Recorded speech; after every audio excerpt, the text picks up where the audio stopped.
Governor Mike DeWine sparked curiosity and controversy with his plan in the budget to spend $50 million on a promotional campaign to bring former Ohioans back or to keep people from leaving the state.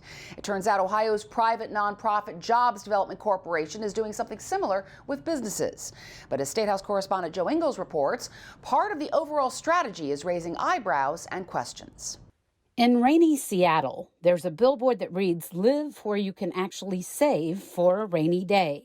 Outside Fenway Park in Boston, a billboard reads, 0% state corporate income tax, that's the ticket.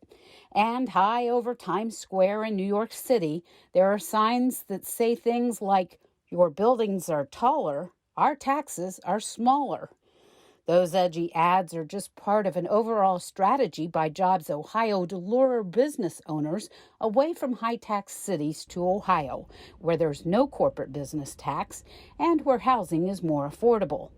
The Ohio is for Leaders campaign also includes TV and digital ads, which were produced in Brooklyn, and personalized emails to business leaders, such as Tom Goodman, the president, CEO, and owner of Goodman Media International, based in New York City.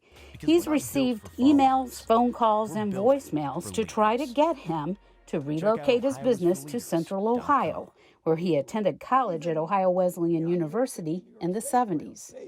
So I was kind of fascinated by it, thought it was interesting, and I was very respectful and declined about, I guess, 6 months ago when I first heard from him. But then I started getting voicemails and emails again. I was like, wow, they won't stop.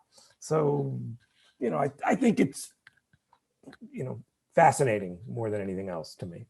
But JobsOhio is hoping lower taxes and affordability will prompt business leaders to give Ohio a second look. We wanted to be a little bold and take some risks. We've been Midwest modest, if you will, up to this point in time in trying to get the Ohio story out there. And Renee Scott says now is the perfect time to get out there because the pandemic has many business owners thinking about moving away from those high-tax cities. The media talks constantly about migration from the coast, both in people, capital, and financial investments. And we see where they're going, and we want to make sure Ohio is in the consideration set. We want to make sure that we're not forgotten about. We don't want to look back in a couple of years and look to see where businesses moved. It would be irresponsible if we weren't, making sure that Ohio is top of mind. Pandemic-related shutdowns have led many businesses to discover they don't need an actual brick-and-mortar office as much as once thought. Goodman says he and his employees have been working remotely since March 12th. We do not envision being back in the office, anytime soon, and maybe never in terms of full-time every day. And we haven't seen our work drop off one bit. But Goodman says that doesn't mean he's looking to relocate, and he says taxes have no effect on where he chooses to live and work. The high visibility campaign started in September and was fully rolled out this month.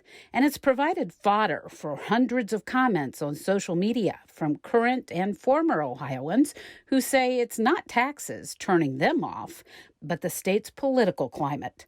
Many lambasted lawmakers for policies that they say hurt working Ohioans, women, and minorities.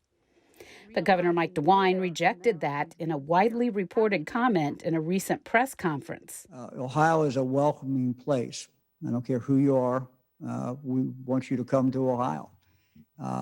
It's a progressive state. Ohio is one of 6 states with no corporate income tax, which was replaced in 2005 with the commercial activity tax. The liberal-leaning think tank Policy Matters Ohio suggests if an 8.5% corporate income tax were put in place, that could generate nearly $500 million a year in state revenue. But Republicans have long rejected new taxes, and they say they're looking for more ways to cut them. Jo Ingles, Statehouse News Bureau.